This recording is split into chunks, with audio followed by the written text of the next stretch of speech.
pa rin po ako ngayon sa Broadwood Road. Ayan, naglalakad. Ayan si ate, may asong maliit. Ang cute naman ng aso mo. Ayan. Nagpapastol ng kanyang aso.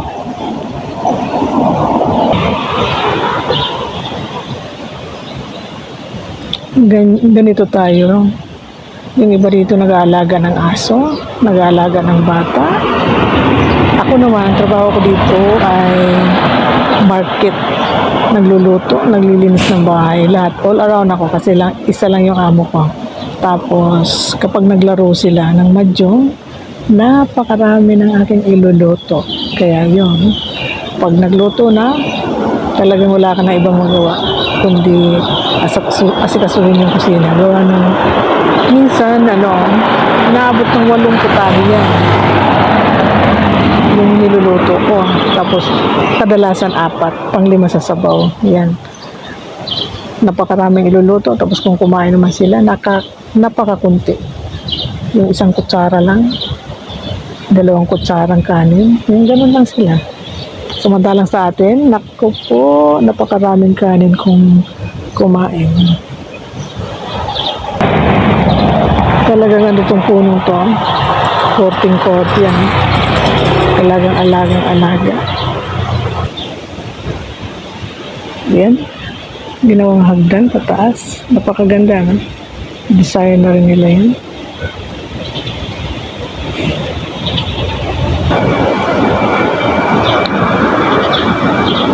Ang kukit ng mga ibon yan. Ang liliit.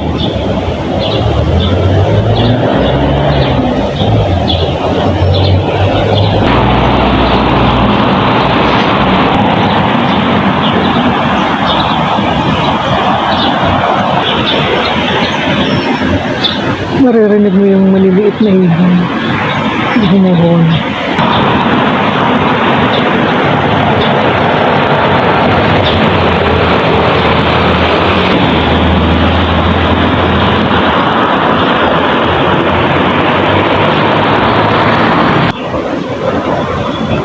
Ating lapitan yung napakagandang pader.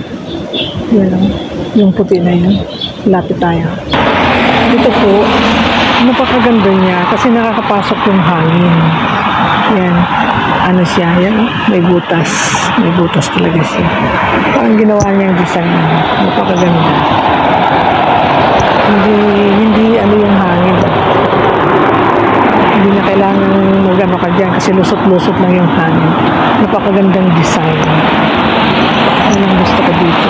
Lagi kong minamasdan. Double wall siya. Nakaano yung kuwan, pero nakakalusot-lusot yung hangin. Pero mataas yung pader niya. Tingnan yung pader niya. Hindi siya basta-basta hindi siya basta-basta akyatin. Pero talagang kung talagang yung may plano talaga akyatin, pwede. Yung maganda siya, sa tingin ko talaga maganda siya. Layo kong tinitignan po kung dumadaan. Tapos tignan mo yung mga bulaklak. Nagsilaglagan sa lakas ng ulan. Ulan kasi kagabi. Ayan.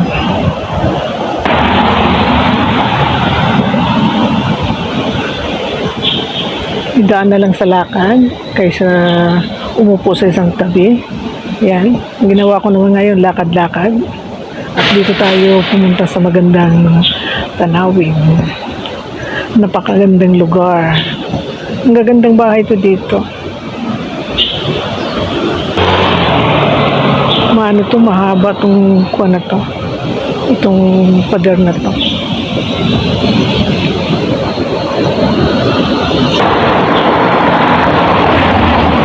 Takbo ate, takbo.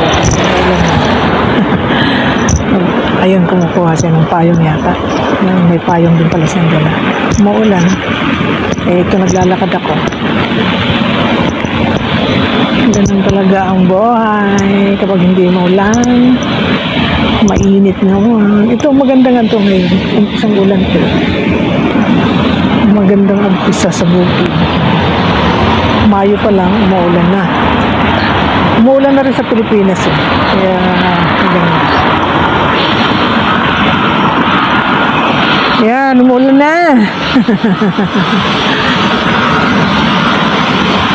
Ayan.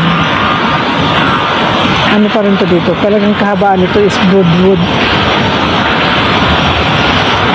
Eaton Broadwood. Ayan, dito. Yung last na nasa Broadwood pa. Dito yung building dito sa Broadwood. Ayan, taas. Ayan po, umuulan. Hinay-hinay lang po akong paglalakad. Kasi,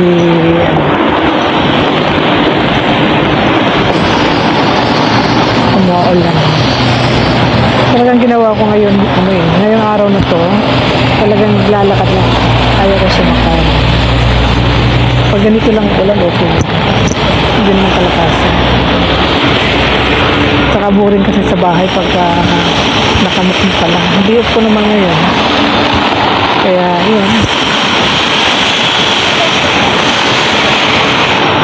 Lakad-lakad.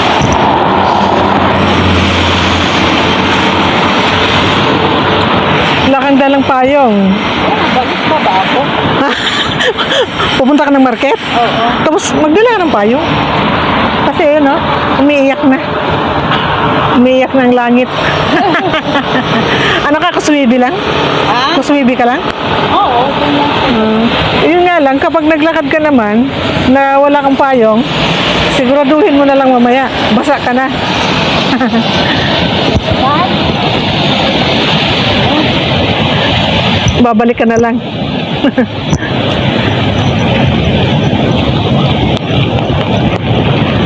Ayun talagang dumiretso na siya. Lalakad na lang. Wala daw siyang dalang payong. Ay, may sombrero pala siyang dala. Padarong yung... Oh. Pauwi ka na kaya. Binigay na lang niya yung payong nung doon sa alis. Kasi siya, umano na, dumating na galing na siya ng market. Ako pag nag-market, lagi ako may dalang payong. Kasi mahirap kapag naanuhan ka ng ulan, mahirap yung pagod ka na tapos mo lang. Tsaka ito naman ngayon, hindi na siya singaw, hindi na siya kuan. Gawa nung kagabi, umulan na siya ng ulan.